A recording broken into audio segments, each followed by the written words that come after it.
So, like our formative years were really through the 90s, like as we were growing up, and so You and I. oh, he's 10 years younger than I was growing up in the 90s. I just was a small child, and you guys were. Yeah, I was in high school in the 90s, and he was a little kid. Yeah, I was. That's right. I had junior high. Anyhow, so that late 80s, early 90s era was like iconic for like Saturday morning cartoons. Yeah. What was you guys' favorite Saturday morning cartoon? G.I. Joe's. Yeah, I just loved it. Did you even? That probably wasn't even a cartoon when you were around. I think it was. I probably wouldn't have been getting up on Saturday morning because it probably would have been by then. It might have been reruns or something in the 90s. Yeah. I've talked about 90s stuff that I watched before. Like Hey Arnold is still one of my favorites. I don't know if I watched it on Saturday morning. I don't vividly remember a specific show that I watched on Saturday mornings, but I remember a lot of 90s shows that I watched. Well, before there was a thing called Nickelodeon and a Cartoon Network where cartoons played all the time, you could only watch cartoons on Saturday morning. That's true. So he's probably raised more in the cable TV era than you and I. I mean, like, there was such a limited selection when we were kids, and so Saturday was like you got from 8 to noon essentially. Yeah, that's a good point. I never thought about that. Yeah, because I mean, we had Nickelodeon, so it was like it might have been multiple shows in a row where it was like Rugrats and then Hey Arnold, and like you could see what was coming, and it was a huge block of time where all of your favorite shows were playing. So I was like G.I. Joe's. Not Hercules. What was the He-Man? He-Man. Yeah, He-Man. Those were great. Yeah, I love that. I love He-Man. Thundercats were great. I love Thundercats. Voltron. Voltron. Yeah. You remember Voltron? It was awesome. One of my favorites. And then the Transformers. At one point, I remember that. So Transformers were good. GoBots was another one. You guys were a little different than me. I had like Street Sharks. Do you remember Street Sharks? I don't even know. Any of the ones that you mentioned, I don't know. Which is so crazy. Yeah. I remember that Captain one. Planet, I think, was Captain also Planet, 90s. Street Sharks. Of course, like Power Rangers was huge. Like the original Power Rangers came out I think it was in the 90s. So it was like very, very early 90s. You're 42? I'm 43. 43? Okay, yeah. Yeah, I was born in 80. How was it? You're 35? 33. 33. So you guys got a little time on me. So, but my favorite were Ghostbusters and the Ninja Turtles. When those came out, I love those. Do you remember what was a show called? I think it was like Nickelodeon, but it was it called not Truth or Dare, or was it called Truth or Dare? Where Double Dare. Double Dare, where they did slimed everybody. Yeah. Did you ever see that show? So that's interesting. There was probably some rendition of that. It might not have been called that. I was like All That. Do you remember All That? All That, where some of the famous like kids actto from like the 90s came out of that. Literally, Keenan and you Kel, say, Amanda Bynes, all of those people came out of that era. Those people, but Trying to think what else. Oh, the I creepy was too one. old to be watching those shows. When I they were bet. on, probably, But. Are You Afraid of the Dark was another big one in the 90s. That was a spooky one. In fact, they have it streaming now, and I've gone back and watched some, and it kills me. The intro still, though, is creepy. As a grown adult, the intro is probably the creepiest part of the whole show. But when you're a kid, it was terrifying. It was basically these kids that told stories around a campfire, and then when they started telling the story, it would like go to the actual story, and that was the whole episode. All right, so I have a terrifying story. I'm going to tell this real quick. Have you ever seen this show? Now, they've remade it now, but the old one, Unsolved Mysteries. Oh, yeah. Yes. Where they had that music, and the host, I mean, he was like legendary. So that show creeped me out. So I remember terrifying. one time, it was on a Sunday night, and I didn't go to church, so I must have not been feeling well or something. And I think it came on Sunday nights. And so I was downstairs in our basement watching it, and my mom was the only other person home. And it just so creeped me out as a kid. I go running up the stairs, and then the second floor of our house is like still dark. And so I run through the second floor, go upstairs, and my mom's not there. And so I go running all the way back downstairs. Again, second floor is dark. My mom's not there. I go to the basement, like nowhere. I run back up, and as I'm running up, my mom is sitting in a dark room. Like the whole floor is dark. She's sitting in a dark room on the couch, and she goes, "What are you doing?" And I just was like, "Nah!" And I was like, "What are you doing?" She's like, "I just was cleaning and I was just resting." I sat down. But sitting in the dark? She's just sitting in the dark in this room. You're like, and who does that? Yeah, it like traumatized me. I was like, "Come on, that's not cool." Oh my gosh. So, yeah. That's hilarious. That's well, hey, welcome to the Branch Podcast. Today I am joined by Pastor Anthony. How you doing today, Anthony? I'm great. Good. And Pastor Matthew? Hey. What's going on? Not much. Glad to be here. Glad to be here too. My name's Chris, and because I didn't introduce myself, but we sit down, we just have conversation. We always open up with just kind of a fun get to know you question. But then this podcast is about talking through either past Sunday's sermon, or we're going to be talking about a theological idea, and just kind of breaking that down. Today, I want to talk about the idea of Sabbath, and really what I want to talk about is like, what is the biblical basis for Sabbath? Particularly, how does Sabbath play out as we see it show up in the Old Testament? We see Jesus interact with it in the New Testament. Mm-hmm. And then, so how do we as New Testament Christians, how do we interact with the Sabbath and the idea of Sabbath? Does Jesus change the idea of Sabbath? And then from there, we talk about Sabbath all the time. So obviously we believe that it's important still. How do we put that into practice, and how do we live that out in our lives? And why did God give it to us for the benefit? So that's kind of what I want to talk about today. And so I just want to start with the beginning question of, what is the biblical foundation of Sabbath, and how is it introduced in the creation narrative? So, I mean, we see this actually before it's ever mandated or commanded to human beings. God himself sets the precedent, right? Mm-hmm. So 6 days God creates, and on the seventh, the scripture tells us in Genesis that he rested, which is profound in a lot of different ways, because obviously it's trying to point out something special, something unique. It's also profound, I think, in the sense that unlike you and I, right, we need rest. We are finite creatures. God himself doesn't, and yet chooses to cease from work. And so that's really what Sabbath means, right? To cease, like an intermission, the concept of an intermission, sure. To cease from work. And so God created for 6 days, and then he stops working on the seventh day and rests. And really, I think taking inventory and enjoying his creation. I mean, that's one of the things you see in Genesis is everything God created, says he saw it and it was good. And then he looked after everything, and humans came into the picture. He created human beings. He says he looks at it and saw that it was all very good. And so you have this idea of God not just stopping the work that he was doing, but also really taking inventory and enjoying the work of his hands, which I think then begins to hint at maybe some of what that means for us as we think about Sabbath. So we go from creation, where God sets this rhythm and pattern into the kind of the fabric of creation. We get into Exodus, where God is now going to be introducing himself to his people and laying out almost like the Ten Commandments, the overarching ideas of the covenant that he is going to have with his people, and he puts it right in the middle. Matthew, can you explain, why does this thing that God does in creation, why does it now become such a staple part of his people's lives and rhythm? Yeah, I mean, I think there's multiple layers to it. On one hand, when God introduces himself to his people, I mentioned this past Sunday, just going over the Ten Commandments. I really wish when we list the Ten Commandments that we would include the first verse, because God declares to them that he was the one who just set them free from slavery. Yeah. And that really is a powerful context, because what he's about to give them are not rules to enslave. It's not rules that they need to follow in order to somehow make him happier and or to suppress them. Mm-hmm. He's giving them rules because they're designed to live this way. So he's introducing to them a new way of thinking, because they have just been generational slaves. They've been slaves for 400 years. They've only known really polytheistic culture. Even their understanding of who God was somewhat distant. He was the God of Abraham, Isaac, Jacob, maybe even going down the line. They might have added some more names. But now he's introducing himself to them, but they don't really know what it means to be in a relationship with God. They don't know what it means to follow God, and they don't know how they're designed to live. And so they would have been slaves, and most likely they would not have had a rhythm of rest in their lives as slaves, because they're there for they're serving at the pleasure of the Egyptians at that point. So God's he's introducing to them and telling them, this is how you're designed to live. You're designed to live, to work 6 days and to take a day off. And on that day of rest, to also do it in faith. And that's the second layer of it, is the Sabbath is a faith decision that we make. We're saying to God, because I think all of us naturally do this. This is very much American culture, that we're constantly living without margin. We want to work. But it seems like when you study history, every culture in history has done that. I think in past generations, in past countries and in different cultures, it's mainly survival. You work every day to survive. In America, we just do it because we feel like somehow you get more out of life.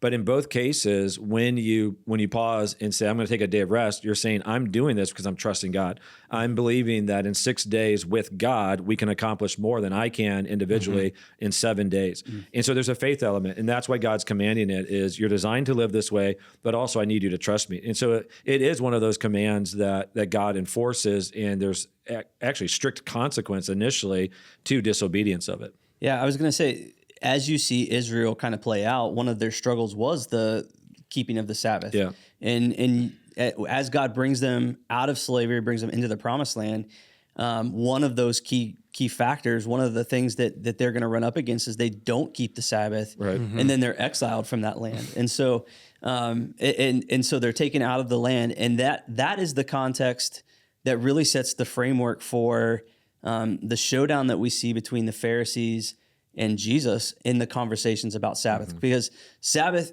does become this staple thing that, like, we were exiled because we failed to give the land rest, and you see it more than just in the fourth commandment, right? Like, you've got the law, the Jubilee, and then every 7 years or every 7 months there's these different festivals to foster this idea, this rhythm that you were talking about. Yeah, I mean, it was so important to God that they disobeyed God for 490 years of not honoring the Sabbath, which meant that they owed God, from his perspective, they owed him 70 years of rest. And so he exiled them for 70 years. That's why he put that timeline on it, where he said, when finally the Babylonians came in and conquered, he said, you're going to go into slavery, and in 70 years, I'm going to bring you back. It's often what we've joked about, even in Jeremiah 29, where it's the famous passage, I know the plans I have for you. But right before that, I mean, God tells them, go and be settled, because you're going to be there a while. You're going to be there for 70 years, you know. And but that was God saying he was taking back what they had not given to him in faith.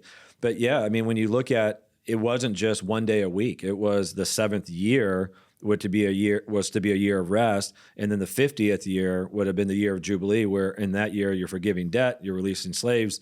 There's a lot that goes on there, and that would have actually been 2 years in a row at that point, because the 49th year, the 7th cycle of it, plus the 50th year. So there's a lot of rest that God builds in, and what God is showing them is that rest is a productive and good thing.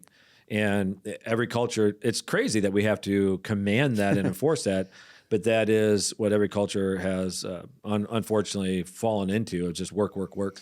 Well, I think it goes back to, I think you hit on something that's really important, the faith element, right? I do think, as we've talked many times before in this podcast, like the human nature is kind of to find autonomy apart from God. I mean, that's almost one of the things that's really happening in Genesis 11 with the Tower of Babel, right? Like kind of making a name for themselves apart from God, defining ourselves apart from God. I think work is one of those things that God intended to be good, but it can become the thing that defines us. It defines our worth. It defines our identity, where we feel the sense of security that we earn for ourselves. And so I do think one of the things that God is trying to teach his people all throughout the Bible, but particularly in the Old Testament, is this reliance on him, that he is the God who provides for his people. He's the God who keeps his promises.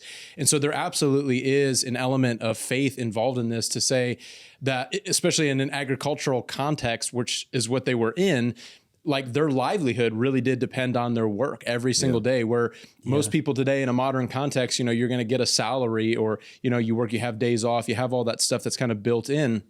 But for them, it really was God showing them, you are going to trust me, and I will show you every single time that I will provide for you, because I'm the God who keeps my covenant promises. So I do think that's an important element of understanding God wanted them to rest, number one, because they need rest. We need rest as human beings. We're finite, we're mortal, we're limited in our abilities, but also because God is going to prove himself, and we deepen our faith as a part of learning that process. But I was going to say, like, the whole idea of God commanding rest, you kind of joked about it, but the whole thought process of Sabbath as interruption to our lives, and as interruption to what you just said, that self-reliant, self-worship, that thought that we can really make it happen on our own, and how important is it that God gives a celebration every 7 days of, hey, we're going to interrupt your pursuit of this. We're going to interrupt your self-reliance, and you get the opportunity to remember every 7 days that you are provided for, cared for, and you survive because of God's faithfulness and not your own. Yeah, for sure. I mean, well said, Chris. It is a remarkable thing, because when you realize, as you start to do less because you're working one less day, and yet you see God's favor in your life, whether it be in the blessings of your resources or just in the quality of your life, the quality of your mind and heart, because when you get that rest and you feel settled in it, it is a reminder. It's a reminder to your mind and spirit that God is faithful. And that's a gift. I mean, and that's what I reference in this past Sunday, I wasn't talking about Sabbath, but I was referencing some of these things. It is one of the physical things that we do that has a supernatural result. So I think giving is the same way. Giving to God, first fruits and tithes, is an interruption of our resources, but it's also a reminder to our minds and hearts that He's our provision. Sabbath is very, I think, parallel principles of that. Yeah. That it's a reminder to our minds and hearts that He is our provider, that He's going to take care of us, He's our defender. And so when we practice those things, it reminds our hearts and allows God to move in a supernatural way in our lives, which is what we want. We want the blessing of God. Now, a lot of Christians, and I want to be careful how I word this. I've heard Christians push back on the idea of the Sabbath is in the law. We don't have to keep the law anymore. Jesus kind of loosened the Sabbath laws by the way that He interacted with the Pharisees about it. That's not something we have to keep anymore. Along those lines and that thought. What was Jesus's heart with the Sabbath, and what was His frustration with the Pharisees who were trying to diligently keep the Sabbath? Maybe explain that a little bit and why that plays into it. That there's still an important aspect of this for our lives today. Yeah, I mean the Pharisees were such an odd bunch. I mean the things that they got upset about. They were mad that Jesus healed on the Sabbath. Sure. So He's healing people that are sick, right? So they called that work, which is kind of a fascinating thing because Jesus said, "Be healed." You know, like, so, to me, it's like, it was kind of illogical, but Jesus pushed back and said, like, there was even within the law, some things that would allow permissible work on the Sabbath. If your animal fell into a pit, you could get your animal out on the Sabbath. You know, if someone was sick in your family, you could take care of them. And He's like, if you could do it, take care of an animal, don't you think God would want us to heal on the Sabbath? Like, there was that whole thing where He's just like, this is so illogical. But then Jesus also said the statement that I think we always need to understand. He's like, the Sabbath was made for man, not man for the Sabbath. Right. It was a gift from God. Yes. It was really the rhythm that Jesus modeled it was an accurate rhythm of rest and taking care of people. The rhythm that God modeled in creation, God didn't need to rest. He was modeling that for His people. And so, it was given to us not to be some legalistic obligation thing that we have to follow. And that's what the Pharisees had turned it into. They had created even their own laws and parameters around it based on the oral tradition. And it just got more and more extreme. So now, like, even in the Jewish culture, and I'm not throwing shade at the Jewish culture, but like when nowadays those who still honor the Sabbath, I mean, they have they can't do a light switch. There's certain things that they can't do because at some point that was created a law. Well, here's what we know. The Bible doesn't say you can't flip a light switch. Right. So at some point that became a part of their tradition where they were just adding elements to it. And again, I'm not saying that's good or bad. I'm just saying laws were given and it kept getting more and more and more. And it lost the heart of God. The heart of God was this is a gift. Yeah, I think that's how you just ended is exactly the problem, right? Because in some sense, I even want to be charitable to the Pharisees in the sense that they, you look back at the Old Testament, even what we were talking about earlier, where God's people hadn't honored these things. And so there is a bit consequence to that. Yeah, there was consequence. And so they were trying to take it seriously, right? They were trying to take it seriously to the point that they essentially had to put guardrails around the laws themselves to say, we're not only going to not break this, we're not going to break this because we don't even want to get close to breaking this law, right? So there is a sense in which, okay, I could understand that mindset, but I think you're right in that they miss the heart of God. They miss the point, which is what Jesus then gives clarity on in saying the Sabbath was not meant to be this law that was a crushing burden to humanity. It was meant to be a gift, right? It was meant to be something that was life-giving. I mean, that's the whole concept of rest, right? To cease from the labor that we're participating in and to be able to fully surrender ourselves to the Lord as our provider. That is meant to be a good thing. It's meant to be a gift. And so they clearly had distorted that, right? They had twisted it to mean something that it didn't mean. I do think the big question, and maybe we'll get there, I think the big question for Christians today isn't so much should we rest, but I know for some people, How do we? How do we do that? Yeah. What is permissible? Are we saying that you have to take a specific day? If you don't take that day, is it wrong? I think that's some of the conversation that probably I've seen a lot of people. I mean, whether it be online, there are people that come from different backgrounds that say, well, no, as Christians, we still do need to take the Sabbath, but the Sabbath's on Saturday, and that got distorted throughout history instead of taking it on Sunday. So I think those are some of the more practical questions, but I think at the heart of it is, the idea of rest is meant to be not only ceasing from work, but enjoyment of God's many blessings over our lives and enjoyment of God himself, right? Enjoying the freedom and life that God has provided for us. And anytime we distort that to where it becomes burdensome, then we've missed the heart of what God intended it to be. Well, let's talk about that for a minute. Let's talk about the practical aspects of the Sabbath. How do we keep the Sabbath in a way that captures the heart of it, but still honors the command that God wanted with Sabbath, and how do we find benefit in that today? Yeah, I mean, that's a somewhat hard question to answer because the Bible doesn't define what the Sabbath looks like for us. And so I think that is somewhat of a personalized and faith-based decision that you make concerning the Sabbath. So like, I'll tell you my own process. I take Fridays as my Sabbath. Sunday is a work day for me. So though it's a very spiritual day for me, it's a work day. More Sundays than not, I'm teaching. Even though the weeks I'm not, I'm typically doing some form of ministry. And so I take it on Friday. So for me, on Friday, some of the things I do that refresh me are, one, I sleep in.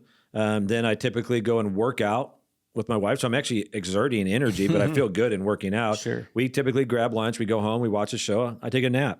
Oftentimes in the evening, we go on a date on Friday nights. That is like my ideal day. It's a day of I am being refreshed physically, mentally, emotionally, relationally, spiritually, all of those things. And that's what it looks like for me. So mine would not have honored the strict laws of the Old Testament. Sure. But it is refreshing to me. The Sabbath was made for me, not for me for the Sabbath.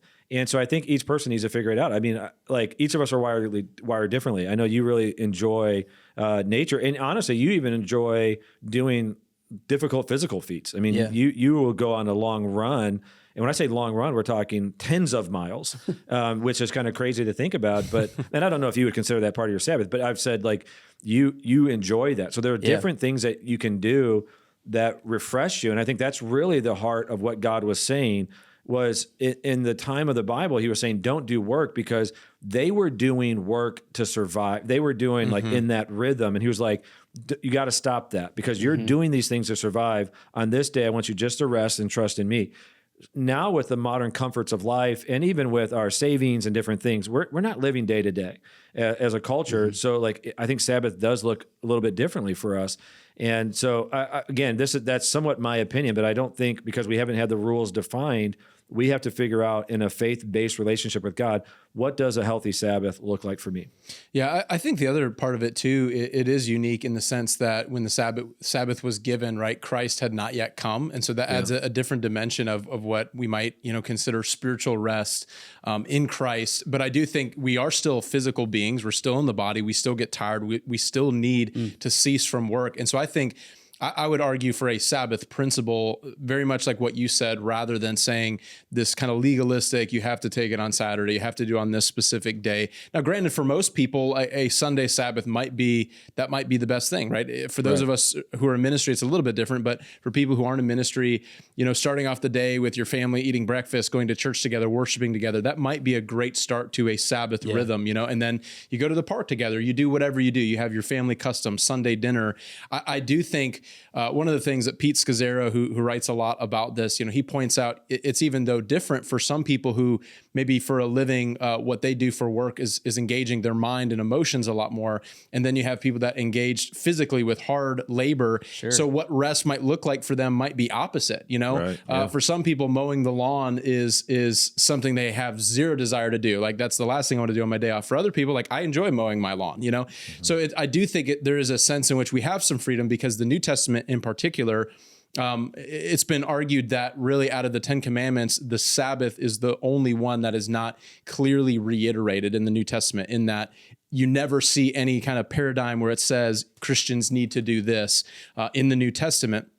So because of that, I do think there's some freedom. I think it's a wise principle that's embedded in the fabric of creation, that God himself rested. He told his people to rest. We're physical creatures. We need rest. And then I do think there's also the spiritual component of doing things that not only bring life to us physically, but I would say maybe give us a greater gratitude for the Lord and his blessings over our lives. And so maybe that is spending time with our spouse, spending time with our children, whatever that looks like, enjoying, if you're a person you like to cook, maybe it's a culinary thing, you get to enjoy the many gifts of God, because the gifts of God are so varied, right? There's so many things that we can do to experience his goodness. But I think that's the point. I think it's to savor God's blessings as we rest, as we enjoy. And then I think there's even the other dimension of being reminded that who we are, again, is not defined by productivity. It's not defined by achievement, that to stop and rest and enjoy in those moments, our value is not, diminished in any way, that we were created for this type of fellowship with God. And one day, really for all eternity, while we would probably all agree there's going to be some form of work that God intends to be good for us in eternity, it really is this eternal rest in the sense that we are fully able to engage and enjoy God, in a firsthand way. And so I think Sabbath in a lot of ways is meant to be a glimpse of that. Yeah. For me, I've had to work through like it just being a day for me to do what I wanted to what I want to do. I have been trying to integrate more ideas of like, man, I want this to point me back to God in different ways. And so like even thinking through how do I do that in a more purposed way on the Sabbath instead of just being done doing it. Like I do enjoyment, I think, well. So like, but like I've been wanting more to bring that element into my time, where it is like I'm experiencing the refreshing place of Christ, like where the Spirit is speaking, where I feel like I'm connected to God. And that's not a legalistic thing, just a part of like, there's still plenty of like, I go do the fun things that I want to do. I still seek after, I still like to relax and just kind of cease from doing the things that I normally do. Because pressure is one of the things that steals my rest, and there's that temptation there. But I really want to focus that time in some way back to what you just said, like that whole, like, I want to be thankful for the things that I have. I want to be reminded that God is my provider and that he's coming through for me in those times. So yeah, my Sabbath, I don't do anything church related, the job side of it. But then the other side of it, it is a spiritual thing. So I still do my devotions and things on Friday. Yeah. But the whole day, I'm not trying to sound over spiritual. I'm just being honest on this. The whole experience is spiritual to me because I am very thankful for the blessings God has given me in my life. So when I get to have a really nice Sabbath day, which I do more than I don't, like I mean, I've always honored it on Friday. I'm saying like when it's just a day I get to spend with Mary, I get to do some fun things, I feel closer to God. I feel the blessing of God. It really is a reminder to me of like, God, you have been so generous to me. And I mean, even doing some physical things, like that's a reminder. God has given me a physical body. Like I enjoy that. I enjoy exercising. I enjoy the connection. I enjoy even the downtime. I enjoy watching a movie, watching a TV show. Like those things are, they're so good for me. So yeah, I don't think it has to be a legalistic thing. I don't think it was ever meant to be that. I think it was meant to be something as a gift. And so we receive the gift in different ways. And one of the things you talked about, it's the only of the 10 commandments that's not mentioned. That's why I think it's important though for us to understand it was a creation ordinance. So before there was sin and before there was a law, it was the example set for us. And this goes back to the phrase I use frequently with our church. If you're trying to discover the bare minimum, then you might make a really good argument to not have to do the Sabbath. Sure. And I'll say, fine, I'm not going to argue with you. But if you're trying to discover the fullness of the life that God offers, there are things like that. And the Sabbath is one of them where I look back and I go, like, does it look different now? Yeah. Were there rules? Sure. But if you're trying to discover what is it that God wants you to do to experience the most out of life, you can't argue that his intention was a rhythm of rest.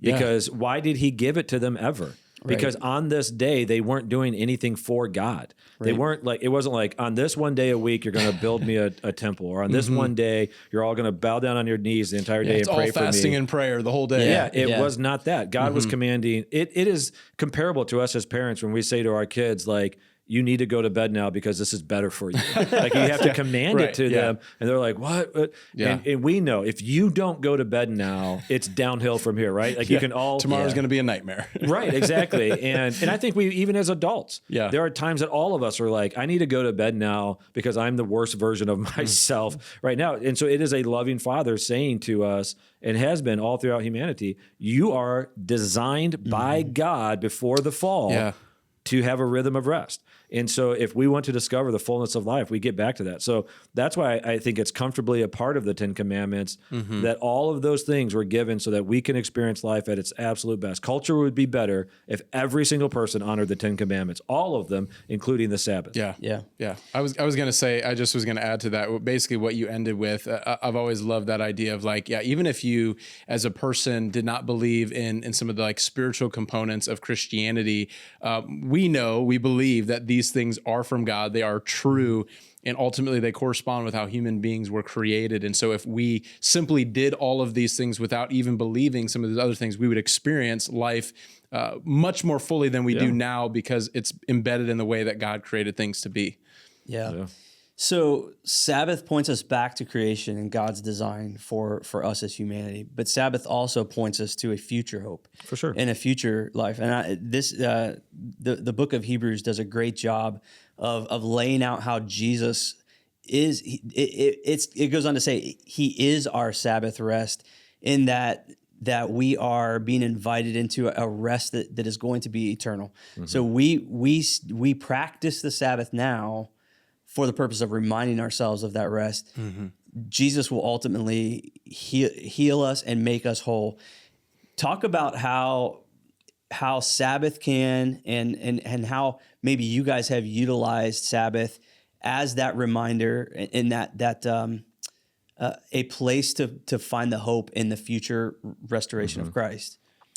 I mean, I think for me, you mentioned something earlier, like, just whether it be the pressures or demands of your job and just responsibilities as an adult, as a husband, as a father. I mean, you the list goes down the line. As a homeowner, right? Yeah. There's all of these responsibilities that you have.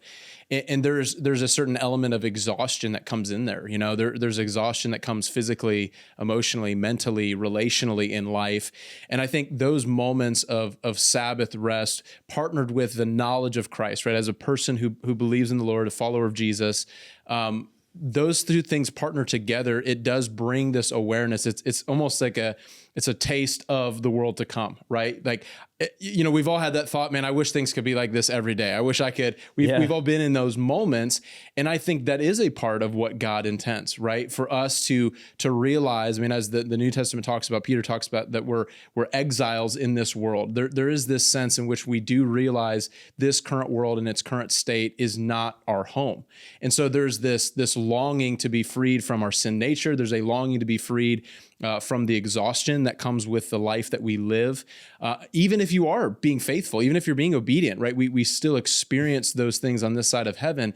And so I think those moments of Sabbath rest where we get to enjoy our spouse, our family, the hobbies that we have, the creative world that God has given to us, good food, good friends, all of these things that we get to enjoy, I think it is this reminder that there's going to be a day, right, where this is the totality of our existence. In that the work that we're doing and the laboring, right? I even just think of Jesus in Matthew 11, right? This idea of for those who are burdened and those who are heavy laden, like come and you will find rest. Like this idea of with me there is a spiritual rest, but then we will experience the fullness of that, I think, on the other side of eternity, physically and all other ways, where the brokenness of our world is ultimately undone and all things are made new. So all that to say in a roundabout way, I do think it's just simply a taste of that. And God is reminding us and continually, leading us forward, inviting us to taste of his goodness and to never, I think, take our eyes off the end goal, right? That there's going to be a day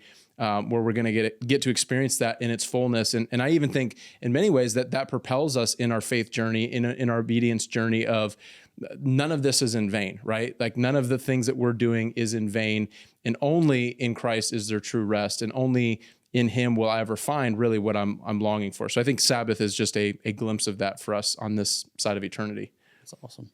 Yeah, I think what I would add would be on the beginning side of it is So is my memories? I didn't look it over. Is the honor the Sabbath? Is that the fourth commandment or the fifth I commandment? think it's the fourth commandment. Fourth. Yeah.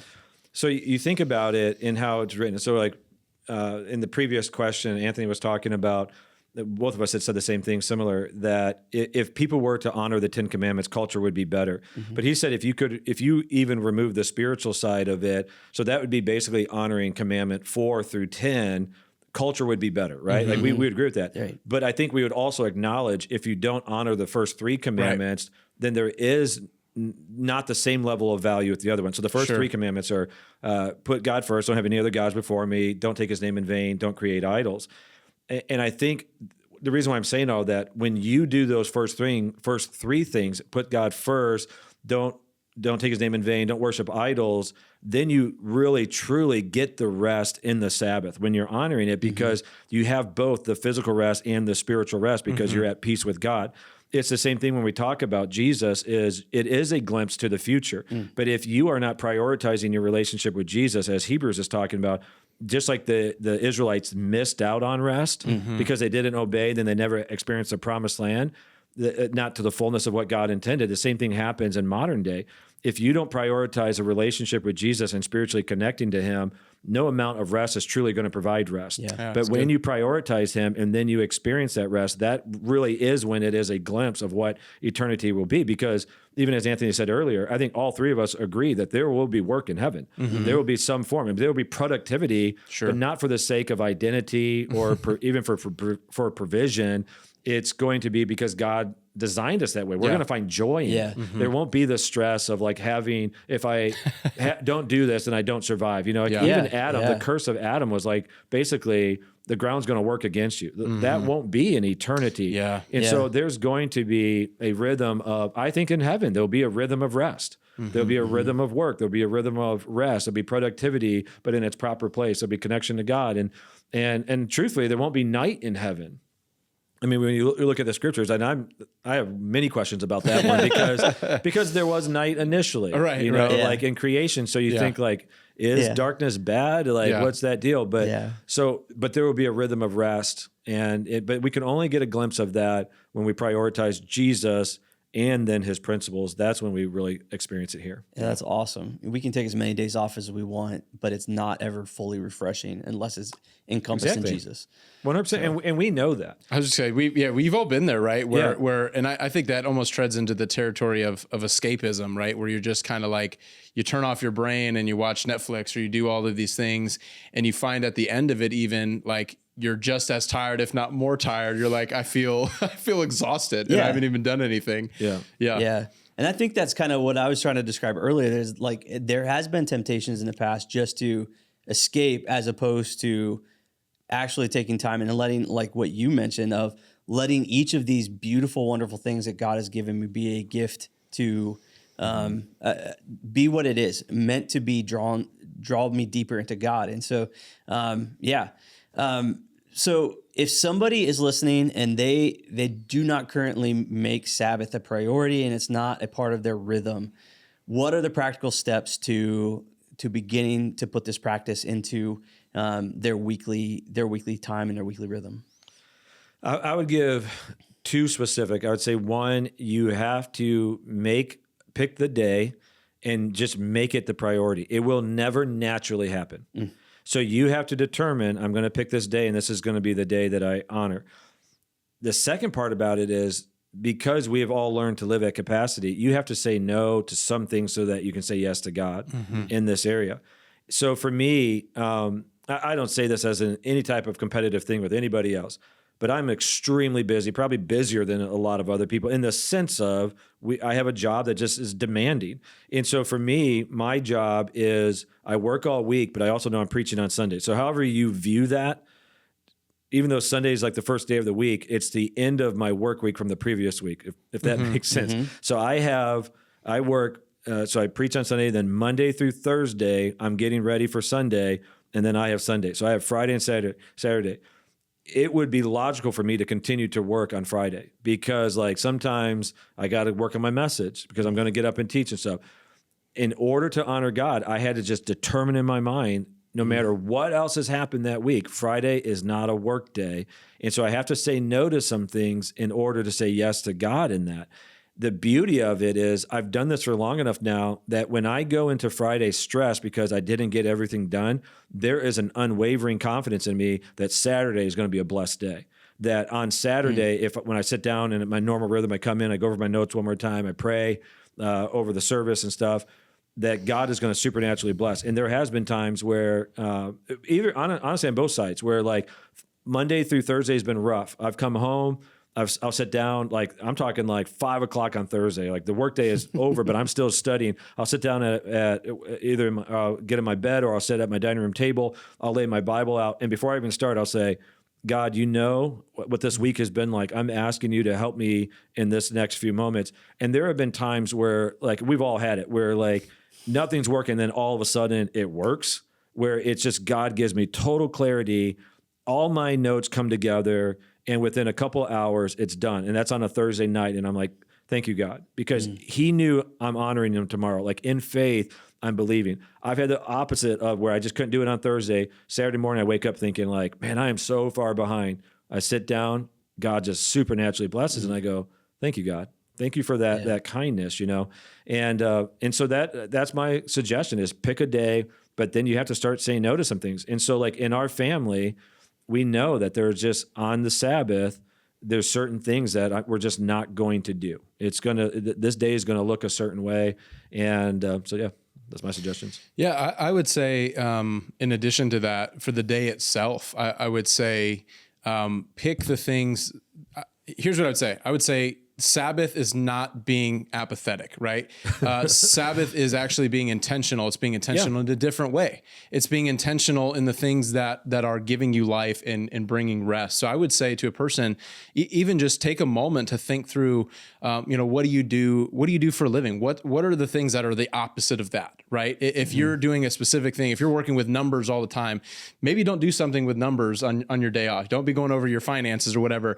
I would say, think about mentally, emotionally, physically, spiritually, relationally, all of these different categories. What are a couple of these components that you can add into your day that would be truly restful for you? Again, not being apathetic, not just saying, I think a lot of times when people think of Sabbath, they just think, well, I'm not going to do anything. Well, then it ends up being, this is going to sound weird, but in some sense, a Sabbath is meant to be productive. But again, it's meant to be productive in a different way, not productive through your work, but productive in the sense that it's bringing life and rest to you. And so because each of us are different and what that means and what that looks like for us, I think going in, there has to be almost a proactive nature. In addition to picking a day, you need to pick a few things that are going to bring you life, bring you rest in some of those different categories. So again, if it's hanging out with your spouse, if it's hanging out with your children, if it's going for a run in the morning, if it's whatever it might be, if it's going fishing, going golfing, I think you have to think through some of those things and be intentional, because if not, we will naturally end up, well, now I got a project I got to work on. I got a few of these things that I got to get done. And what your Sabbath day was meant to be becomes something completely different because you weren't intentional in thinking through some of the things that are going to bring life and rest to you. I was going to say, and also identifying some of the things that you won't do on your Sabbath. I think that's just as important, because it's inevitable that there will be a temptation to want to creep back into some form of what you do, some form of it's just who we are as human beings. We try to kind of weasel around and try to fit things in and call it something else. So, but just determining and being purpose, like Anthony said, like beforehand, these are the things that I'm going to do, and they're honoring to God in this day. These are things I'm going to try to avoid, because it stems too much into my normal everyday rhythm of things. So, I would also add, if you are married, you need to have a joint plan with your spouse, because the Sabbath was also not meant to be selfish. It wasn't meant to be like where one person's like, today's my Sabbath, and so therefore I'm going to do whatever I want today, and I'm not doing anything else. But I mean, I had to honestly, even with Mary, like we had to come to terms with that years ago. So when we had kids, she became a stay-at-home mom. When she went back to work, she actually started working at the church because she was a teacher by trade, but we knew if she went into teaching, she would work Monday through Friday, and then I would work some part of Saturday, and then all day Sunday. Like our schedules wouldn't align. And so like we're able to align our schedules. I know not everyone is able to do that, So the reason why I say all that, we had to align a few things. One of them was, so our schedule was able to align, but she said to me, and it was fair that she said it. She goes, if you take a Sabbath on Friday, but then you don't work on, like, you don't do anything around the house on Saturday, then basically nothing's getting done around the house. And I was like, fair. That's fair. So during the week and the evenings, I'll do stuff. And then on Saturdays, I'll do stuff so that that's not a tension. Because for her, unresolved things around the house doesn't allow her to rest ever. Yeah. And so, like, those are things that we just had to work together. So then on Sabbath, she even said, like, can we do some of the stuff that I enjoy doing? It's like, yes, absolutely. It's not just about me. And so we have figured out a rhythm in our marriage of what makes both of us feel rested in that time. Another part about it, I'll say, if you're married, is if you can align your Sabbath and or some element throughout the week, that's a really gift to your marriage, because you are now prioritizing a time with them that our culture will naturally try to work against by us living without margin in our lives. And so many couples, honestly, their bad marriages, the root cause is they're not spending any quality time together. Mm-hmm. They're not doing things that are really loving each other and staying connected. So for Mary, it has been an incredible gift for us on those days, those Fridays, where we can hang out and spend basically the entire day together. Mm-hmm. It's been a real gift. But that was not an easy process. I mean, that took a lot of time. And when we had young kids, it looked differently. I mean, this is where Anthony's at right now. I mean, Anthony has literally a newborn and 4 under the age of 5, right? Or 4? Well, yeah, V's going to be 7. So, I'm sorry, so under 6. Yeah. But like, even with that, like, so that's going to look a little different on a Sabbath. I mean, unless you're hiring babysitters, which you might do at times, but it's going to look different. Yeah. In the later season now, like, all my kids, I mean, they can all take care of themselves. It's wonderful. Awesome. Well, do you guys have any other closing thoughts about Sabbath, or about the practicality of it, or even the theology of it before we close up? Any closing thoughts? No, I just would say anything that, again, is gonna replenish you, body, mind, and soul, and ultimately, I would say give a greater gratitude and wonder of God and His blessings in your life. Anything that you can start to kind of pull out that thread is a great direction to head in as you think about crafting your own Sabbath during the week. Yeah, I would add, just on a personal note, the 2 principles that have radically changed my life is first fruits tithing and Sabbath. Both of them, someone can easily make an argument that they're under the law, and I get that. But if I'm not trying to discover the bare minimum, I'm trying to discover the max, the abundant life that God offers. What I've learned is honoring God in my resources always reminds my mind and heart that He's my provision. I've said that already, but I'll say it again. The Sabbath has done the same thing. Mm-hmm. They have so revolutionized the quality of life that I have that I would, again, I constantly stress it to people, just do it, but it doesn't happen naturally, but just do it. Mm-hmm. And so we have aligned our lives to honor God in our finances. We have aligned our lives to honor God with our time, and it's made all the difference. The blessing of it, I can't even describe, because I have a supernatural peace always with my resources and also just with my life and ministry.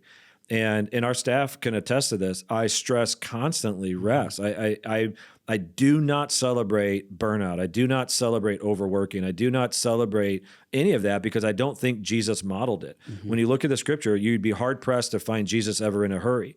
He had the most important job of any person ever in human history. And yet he had time always for people. He had time in the process of going to someone's house to do a miracle and someone else interrupts him. He stops and he engages. Like Jesus took time to pull away from the crowds, to separate himself in prayer. Like, he modeled a rhythm of rest. And so, like, I just want to encourage everyone, it's worth it. It's worth it to put God as a priority, because these are physical things that we do that have a supernatural result. Yeah. Amen. Amen. Well, thank you guys both so much for your thoughts and your insights on this. And if you are working through like what this looks like in your life and you would like to just have a conversation about it, we're always open for helping you kind of navigate what that looks like. And so if you'd like to, you can reach out to us at info@Tree.Church, and we'd love to set up a time where we can sit down and just kind of help you process through what a Sabbath might look like for your life and any questions you might have about that. And so thank you again so much for listening. We love sitting down and having these conversations and helping you grow in your faith.